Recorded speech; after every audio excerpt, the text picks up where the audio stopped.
Hey guys, welcome to my channel. Today we are going to be making this heat transfer cap. Here are the supplies you're going to need. You're going to need some plain vinyl and glitter vinyl. You're going to need a vinyl weeding tool, some scissors, some oven mitts. I was out of oven mitts and it's fall around here, so I went ahead and picked up these cute fall ones. You're going to need a cap. Any cap should work. This one is a trucker cap with some distressing. I believe I got it on tshirtspace.com. You're also going to need a heat press and your computer with your Silhouette Studio. Okay, so I already have this SVG in my software, but I'm going to show you guys how I offset the numbers just so you know. So you're going to type out your number, you click on it, you're going to go to the offset feature and you're going to offset it. So normally I like to keep it at 0.100. That just seems like a pretty good space for me. Sometimes I do 0.075 because I don't really like a ton of the back color to be hanging out. So I just went ahead and offset that. I am going to put the color that is supposed to be red with the red, and then the color that's supposed to be white with the white. So after I get them together, I'm just going to select both items and I am going to mirror them. This is super important when you're working with heat transfer vinyl, because when you flip the image over onto the product that you're going to be heating it on, this is the proper way to do it. The sticky side will be towards the garment or whatever it may be. So I'm just going to mirror each of these groups, and then I'm going to take the red group off of my mat. I'm going to get rid of that real quick. So I'm going to move that 30 over to go with the other red items, and then I am going to adjust the white items to be at the top hand corner. You want to try to get these as close to the edge as possible and as close together as possible, just to save on vinyl. You don't want to be wasting vinyl on empty spaces. So now I'm going to send these to get cut. I'm going to set my settings to heat transfer smooth. I always up this setting right here, the pressure or the force. It's normally pretty low, and I always like to keep it at a 10 just to make sure that it's cutting all the way through the vinyl. Now, before I send it off, I remembered that I'm making multiple hats, so I'm just going to repeat all of the white colors that I need in order to cut them all at once. If you're doing a project with multiple items, you don't want to be sending the vinyl through the machine several times. You want to just do it as much as you can.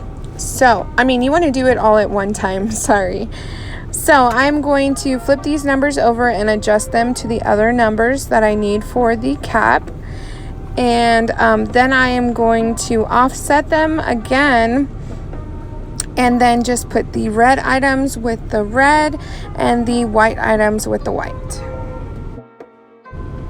Okay, now that I have all the white items, I am going to send them through on this larger piece of white vinyl. I am just going to put send as is because we already mirrored them beforehand. So you're just going to see the auto blade adjusting. This is something that's new to me because I had been working with an older Silhouette for so long, and I recently purchased this one. So it's kind of nice having that auto blade.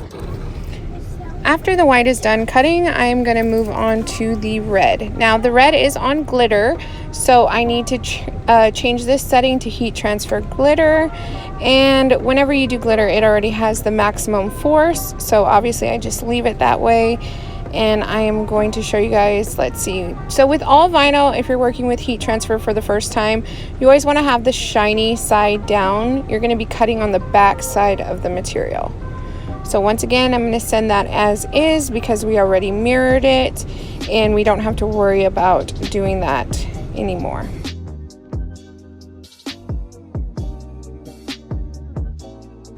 While the red is cutting, I'm going to go ahead and start weeding out my white smooth heat transfer vinyl. So I'm going to cut around all of the images that were cut out. Once again, you want to try to get as close as you can so that you're not wasting any vinyl. Some people actually put boxes around their images, which I think is pretty cool. It's just not something that I normally do. So I mean, you could do it either way. So I'm just showing you guys how, I mean, it's very hard to see, but it is cut out. So I'm going to take my weeding tool and I am just going to take that hook and hook it into the top corner.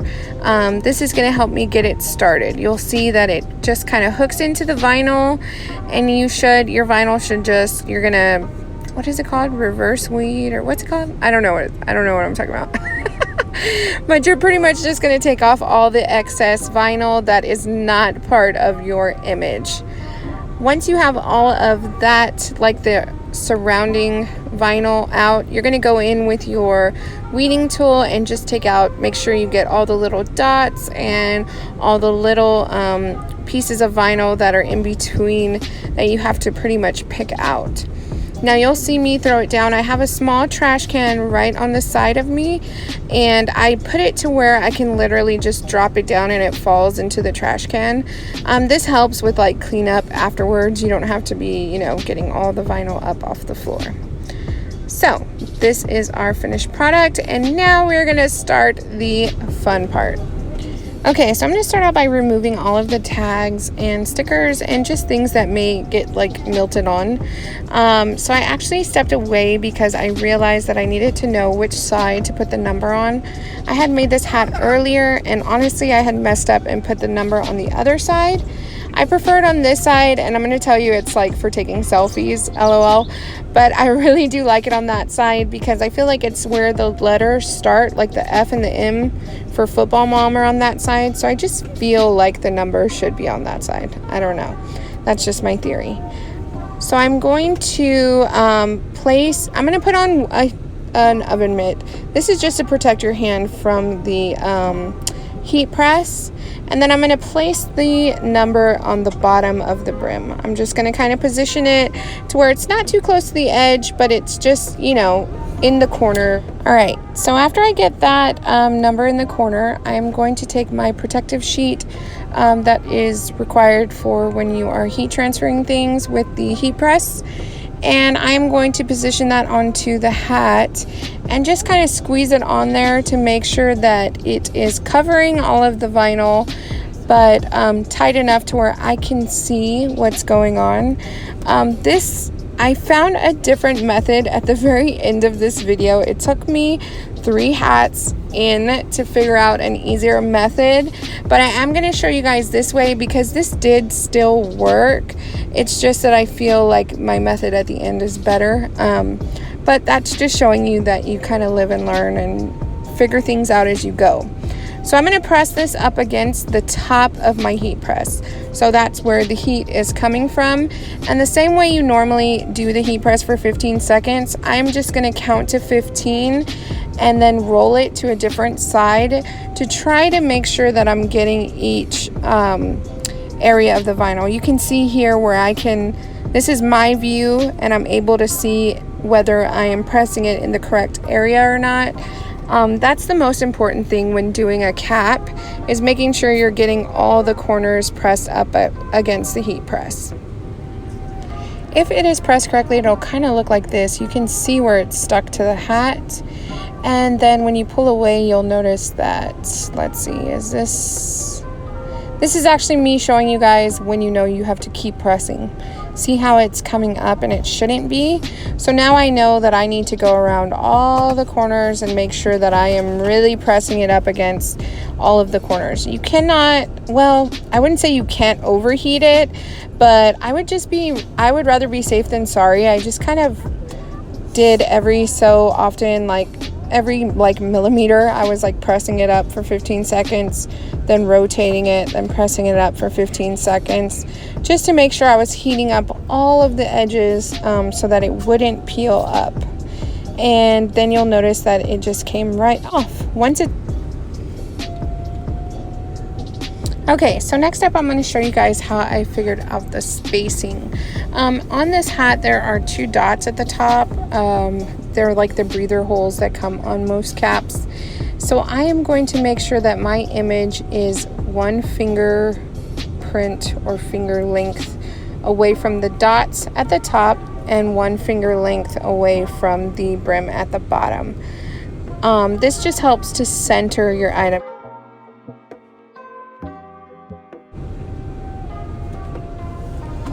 And I forgot to add this to my supply list, but what I do is take a rolled up bath towel.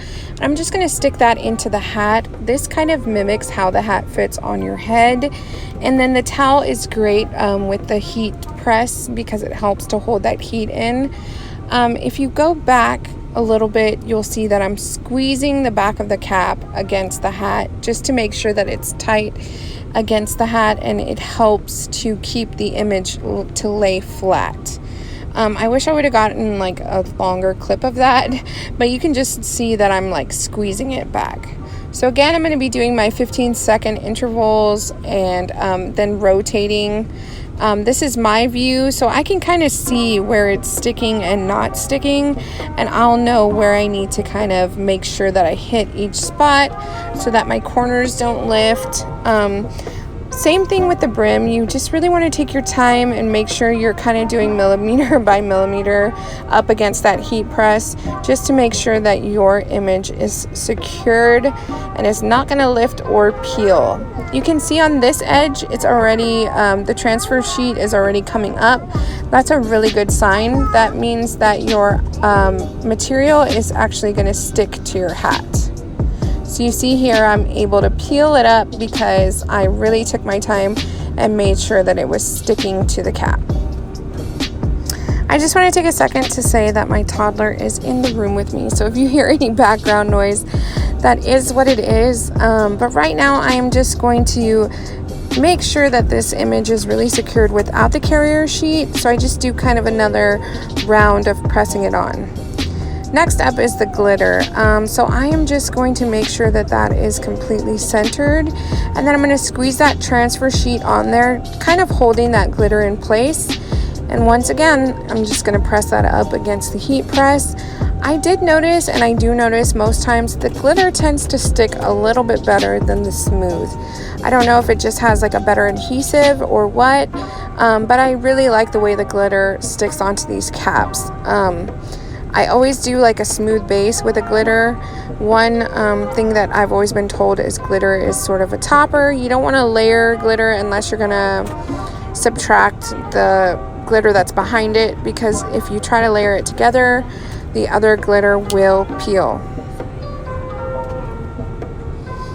Okay, so I'm just pressing that up against the heat press really well, and then I'm gonna move on to the number. This part's fairly easy. The number part is always easy for me because the brim is pretty straight. It's always the top part that gets me. So I'm just going to make sure that that is completely centered. I'm going to put on my trusty oven mitts, and then I will press that up against the heat press, rotating it every couple of millimeters just to make sure that it is all stuck on and good.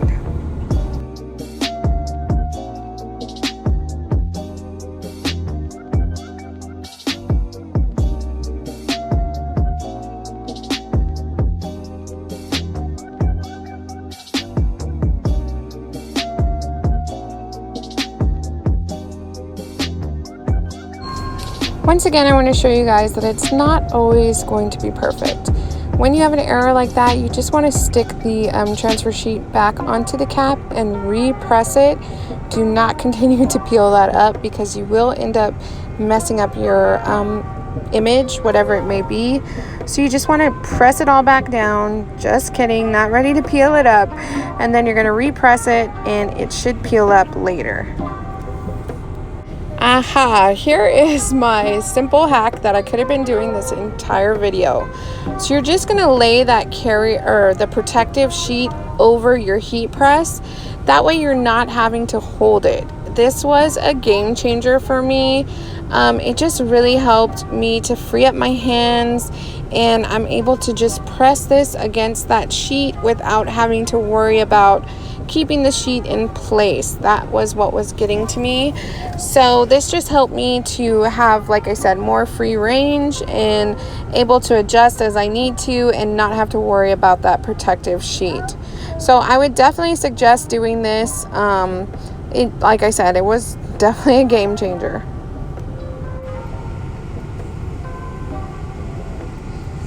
You can see here too how draping that over like that really helps me to be able to see what I'm doing. I don't have that sheet all in my face. It's pushed back and out of the way. I'm able to see where the heat press is actually pressing up against the cap. So like I said, definitely 100% a game changer. Alright guys, y'all made it to the end. This is your completed cap. I hope you guys enjoyed it and learned something new. Thank you for watching. Please like and subscribe, and we will see you guys next time. Bye.